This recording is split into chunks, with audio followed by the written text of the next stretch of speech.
How to deposit money from Revolut to Binance. So after you open up your phone, go and open the Binance app. After you open the Binance app like this, now go ahead and tap on this more under the home button. Go to this more. So from this more, now scroll to down and go to this withdraw fiat. Withdraw fiat. After you select the withdraw fiat, from this option, select deposit.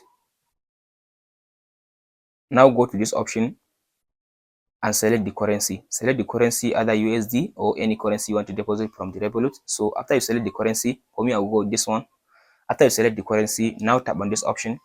So after you tap on this option, from there now, if you tap on this continue button, it will give you the list of banks that are allowed to add money to Binance. From there, you can go ahead and choose the Revolut. So now it will give you account number to go and deposit. After you take the account number, then go back to your Revolut app and tap on withdraw or send money. From there, you can confirm the amount you want to send from the Revolut to your Binance.